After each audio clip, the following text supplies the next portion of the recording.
Bakhtawar episode 20। वैसे क्या ताल्लुक था तुम्हारा और बख्तू का आपस में? सालार नूरा से पूछता है और नूरा कहती है कि हम इज़्ज़तदार लोग हैं। सालार नूरा को धमकी देता है कि अगर तुमने अपनी ज़ुबान खोली तो मैं तुम सब से कहूँगा कि तुम मलक दिलावर पर इल्ज़ाम लगा कर निकली हो और हुरिया बीबी ने तुम्हें रेस्क्यू किया है क्योंकि तुम वहाँ खुद को अनसेफ फील करती थी।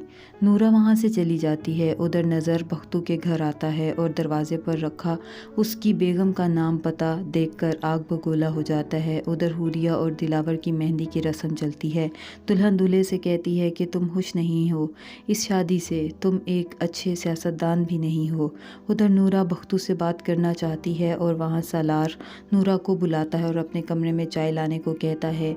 नज़र बख्तू की माँ से मिलता है और कहता है कि बख्तू को बुलाएं, मैं आज सबको धक्के मार कर निकालूंगा। बख्तू नूरा और सालार की बातें सुन लेता है।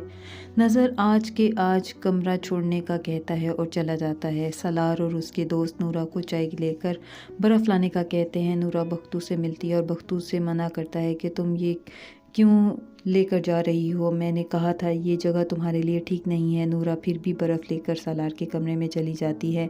वहाँ उसके दोस्त और सालार नूरा के साथ नाजेबा हरकतें करते हैं। नूरा बख्तू कमरे के बाहर खड़ा उसे बचाने की कोशिश करना चाहता है मगर उसकी हिम्मत नहीं होती।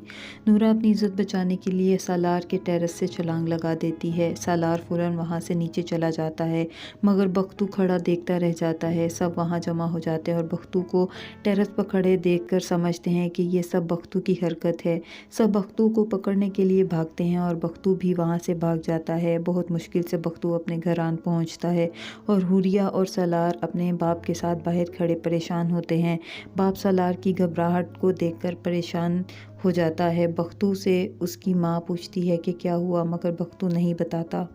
सालार से पुलिस पूछती है कि आपकी शर्ट के बटन कैसे टूटे। उसका बाप कहता है कि मेरी बेटी पहले ही बहुत परेशान है, अब आप मज़ीद सवालात मत करें। अगली सुबह बख्तू को ढूंढते हुए पुलिस वहां आ जाती है और पूरे घर की तलाशी लेती है और बताती है कि उनके बेटे ने क्या काम किया है। बख्तू और उसकी माँ रोने लगती हैं। सब घर वाले नूरा और बख्तू की बातें करते हैं और वहाँ दिलावर को कॉल आती है और वो कहता है कि अब एटलीस्ट ये पता चल जाएगा कि उसको किसने धक्का दिया। और सालार कहता है कि धक्का किसी ने नहीं दिया, वो तो खुद ही। और सब सवालिया नज़रों से उसे देखने लगते हैं। उधर दिलावर नूरा को देखते हॉस्पिटल आता है जहाँ डॉक्टर उसे बताता है कि नूरा अब कोमा में है। बख्तू और उसकी माँ दोनों परेशान होकर रोते रहते हैं। सालार का बाप प्रेस की किसी भी सवालों का कोई जवाब नहीं दे पाता और वहाँ से चला जाता है। अब तक के लिए बस इतना ही, बकिया अगली किस्त में।